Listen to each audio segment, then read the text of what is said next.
Welcome everybody to a brand new series. Now, if you've seen my Meet the Presenter, you know my background is pretty firmly in the enduro racing territory, going back for nationals and then 6 years of racing EWS, all culminating in the final round back in 2019 in Zermatt in Switzerland. And since then, well, really, I've not raced at a top level because I'm kind of retired. That got us thinking then, I'm not getting any younger, and with time passing by, can I go pro again? Well, with the help of Wahoo, we're gonna find out. He's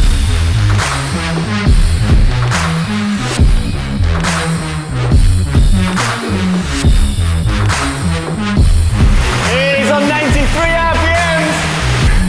Come on!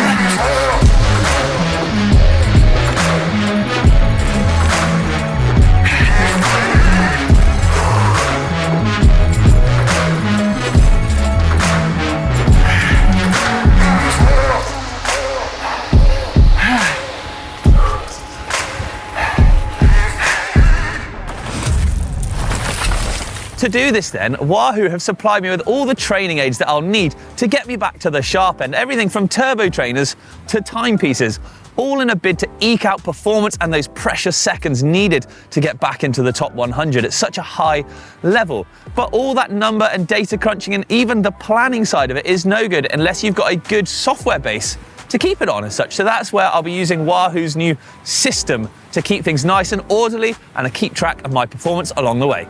So by using the system app on my phone, then I can actually keep track of my performance because it's going to link directly to both my watch and my turbo trainer and my head unit, giving me all the data sort of very quickly and as soon as I need it to make sure I'm going in the right direction. That's a look at some of the tech I'm going to be using then to get me back to the sharp end of racing. But what about the actual race itself? Well, EWS Whistler has been on the calendar since 2013 and actually coincides with Crankworx out there as well, making it one of the most badass races out there. It's actually, though, a race I've had the pleasure of doing before, where back in 2017, I came 90th place. But it wasn't easy. Traveling was tough, cash was a bit tight, and training was tricky, but it's still something that I'll never forget. So then luckily this time round, with a few more resources at my disposal and time on my side a little bit, is there any way I can get back in that top 100 or even crazier, best my previous result? Well, first up, I need to find out how fit I am. So with that, it means traveling up north to see Jonny at Fit for Racing.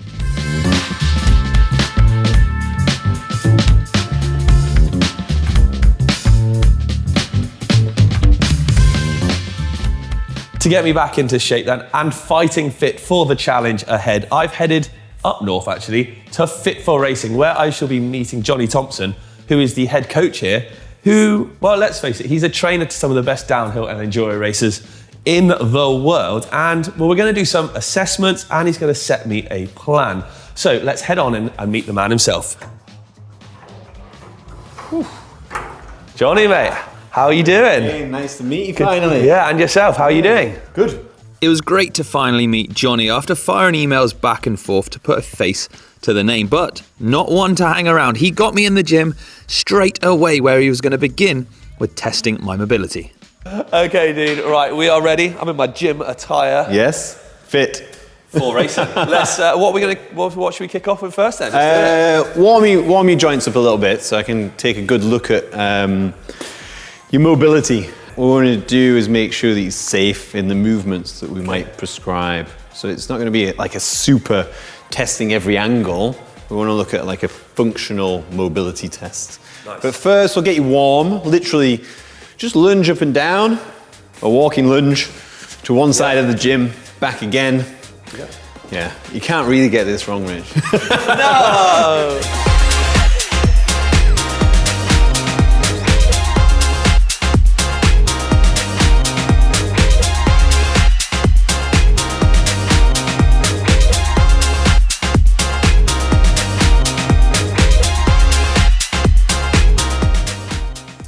So taking a look at a little bit of mobility, so have a kind of idea of where you're at. You're good in your hips and ankles, nothing to worry about, squatting motions and hinges. From there up, pretty tight, stiff shoulders, which through injury, we would be careful about anyway. So we're going to take a look at some more functional tests, which will reflect your ability on the bike. It was time to do 3 rounds of fitness tests then, each lasting 2 minutes, and is a case of as many reps as I can in that 2-minute session. First up was the leg raises. Hanging off the bar, I'd lift my legs ideally to the bar if I could, as many times as possible. Sadly, my legs don't go that high, so I lifted them to 90 degrees. This was a great test of grip strength and core strength, and definitely wasn't easy. 3, 2, 1, go.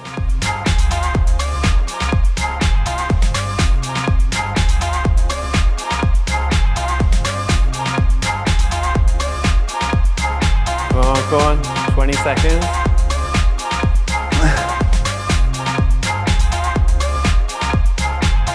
Three, 2, 1. Nice work. My arms as well. Yeah. I just don't hang around like that. Next up was the military press. This is a combo of a squat and overhead press, so working arms and legs. 2 minutes of this full body workout left me pooped by the end, but would gauge my ability to carry on under load, as if I was in a race with my body's ability to take impact after impact.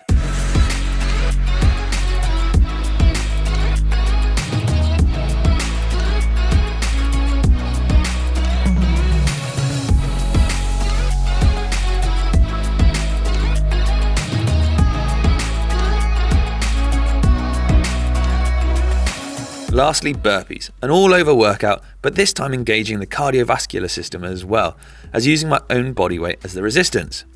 I'd not done anything like this in a while, so it was a real shock to the system, the intensity, but determined to make it to the end and carry on a pace I knew I could hold felt good when finished, even though I was absolutely goosed.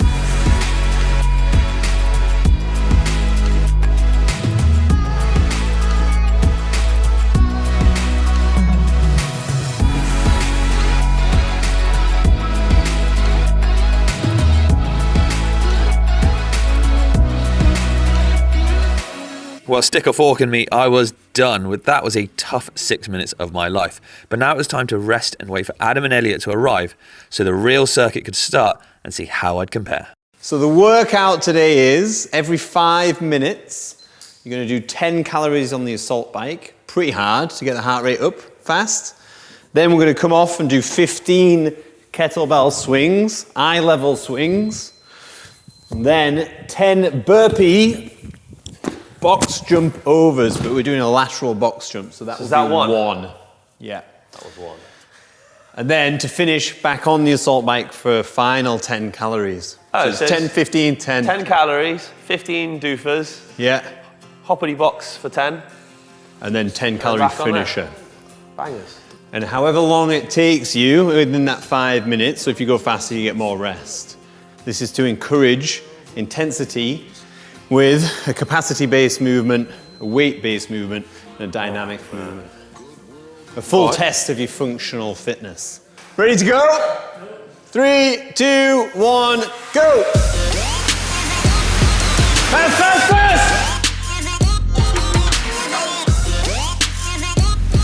He's on 93 RPMs!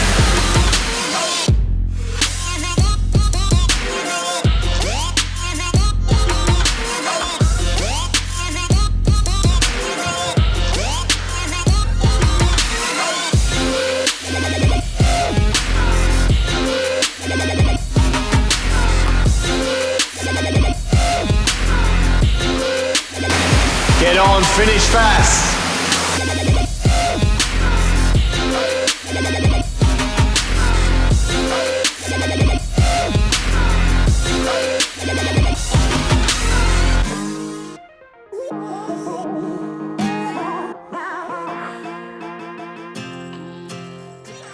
Man, that's hard. I'm going to leave these boys to crack on with the rest of their reps. And no, you're on. We're going to go catch up with Jonny. Okay. Have fun, lads. I'm going to bow out, Jonny. I'll leave those guys to it. Those guys are savages. About to do another couple of sets. I think this is round 3 of 5. Yeah. How was your one round? Like 1 round is enough, isn't it? Like, No. okay. But one round is enough to get a taster for what they're doing. I'm not going to blame the illness, but like they're going to do 5 of it. And Adam was just telling me, by the time they've done 5 reps of that circuit, that's them like wiped out for the day. Yeah. That's cooked. And it's important to understand that we're not always redlining with training, so I don't want this to be an exercise to put you off. You need to experience intensity and then know when to apply it around a structured program. So hopefully after today's testing and an experience of a workout, you can then go back, do some bike testing so we know that your pedal power can be optimized. And then I'll leave it to you to find some way of benchmarking your skills on the trail. Yeah, well, I mean, like I said, we can keep all the data on the Wahoo system so you can kind of see what's going on. I know what's going on. And I'm genuinely really excited to sort of be a bit healthier and then really push my limits. And like I said, so I'm going to go back. I'll do my bike test, the 4DP test from Wahoo. I'll send you those numbers. You've got my data from today, as it were, see what I'm capable of. So you're going to put something together. And then the only way is up from here, I guess. Yeah, and good that we've found some deficit areas already, and then we can definitely make some positive change. And then by the time you're racing, you'll feel sprightly. Yeah, ready 100%. 100%. All right, but well, look, it's been really interesting today. Thank you for having us up here.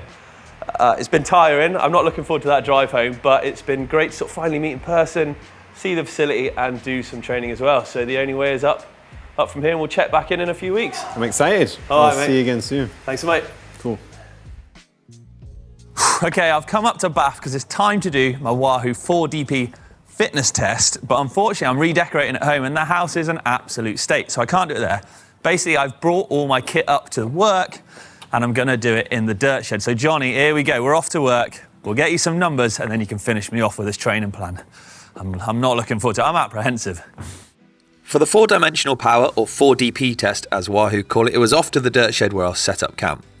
I'll be using the Wahoo Kicker Smart Trainer, and it gets pretty hot in there, so I've got the Wahoo Headwind ready to go as well, just to keep me nice and cool. Freshy! With a quick warm-up at the beginning of the test, it's then straight into doing a few maximal efforts to get the legs going. This culminates in a 20-minute effort towards the end before cooling down.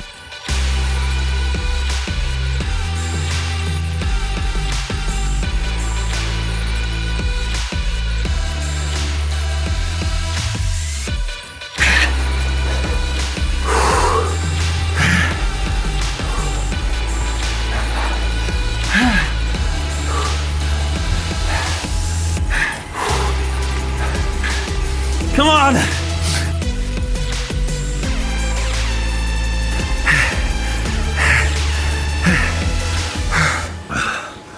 All right, that's the end of the 20-minute block done. Let's cool down, little rest, couple of last intervals, and that's the end of the test. That's really hard. Well, there we go then, Jonny. There's your 4DP test done and dusted. Wahoo, you've nearly killed me. Results are in on the big screen, an FTP of 292. It's actually not too bad. It used to be around the 330 mark. So, Jonny, you can decipher all of that sort of stuff. But interestingly, in the summary, your ability to tirelessly put down steady power kilometre after kilometre makes others wonder if you'll ever slow down. And at the end, if it's a long haul at high speed, you'll deliver the goods. Okay, that's me done though. Jonny, back to you, buddy. Here's your results. Oof, there we have it then. I feel I've been properly put through the ringer in this first episode. However, I have come away having learnt loads, and now with a solid plan being formulated to work from, it will keep me focused on the straight and narrow on the road to EWS. Thanks for tuning into the first of this 3-part series for my full journey back to racing. In the next episode, stay tuned because we're going to be looking at the bike build and spec that I'm going to be using, plus testing out on the trail, and also checking in to see how my training is going. And then the third and final episode, well, it's the big one. We're going racing, people. It's EWS Whistler. As always, cheers for tuning in. Don't forget, like and subscribe the video. Let me know what you thought in the comments down below. And until episode 2, I'll see you later. Happy shredding.